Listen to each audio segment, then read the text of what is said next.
Please get ready for exercise 1 and 2 of Progressive Magazine, August 2018. 5 seconds. Start.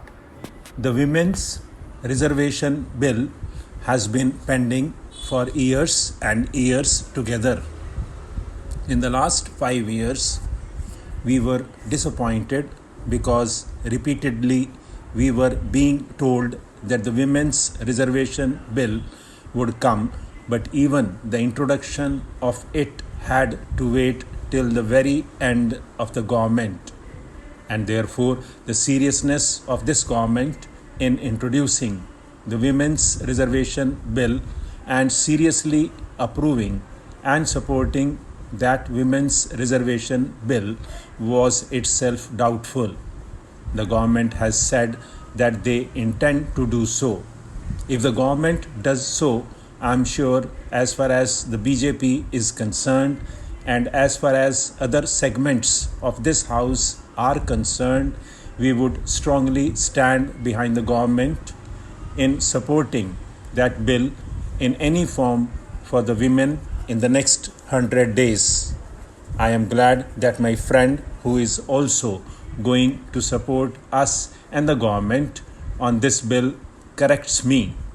If this bill is brought and passed within 100 days, I think the credibility of Indian politics itself will go up, because we have been promising the voters and the women of India that we will give this reservation, and for almost a decade this has been pending.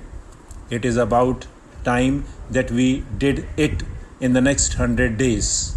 Sir, there is one issue of caution that I have on which the President's address does not state anything.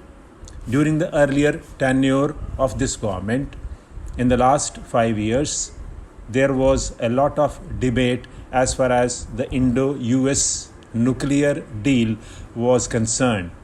Some taunting remarks were made in that context even today. We had repeatedly said that we stand for a close cooperation between the United States and India.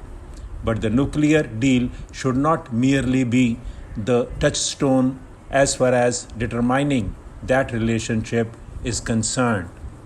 There was a genuine apprehension that we had agreed to some areas where we felt we should not have agreed. I do not go into that history, but there are going to be 3 areas in the days, weeks, and months to come where our own autonomy and independence is going to be at test. The 3 areas are those where our stand and that of the United States is significantly different. The signing of the NPT is one area. The agricultural negotiations is the second area. I am sure the government, which has followed a particular course of action, which has been the consistent national stand as far as India is concerned, is conscious as far as the interest of India's agriculture is concerned and India's industry is concerned. The agricultural negotiations have not proceeded significantly in the past 5 years. Now there is a considerable amount of pressure on us to yield. The Indian position, in short, has been that unless our agricultural farmer is really a sustenance farmer, he cannot compete with the subsidized farming as far as the United States is concerned, the European Union is concerned, and the other subsidizing nations are concerned. We must bear in mind that as far as these areas are concerned, nowhere in the world foreign policy and trade policy necessarily go together. Europe and United States are occasionally raised against each other as far as trade policy is concerned, though they may have the best of political and diplomatic relations with each other. Because ours is a sustenance farmer, he cannot compete this huge amount of subsidies that the developed nations give, which must come down. The government of India in the last 5 years has pursued this stand and pursued it vigorously. India is being blamed by the developed countries for not allowing the deal to go through.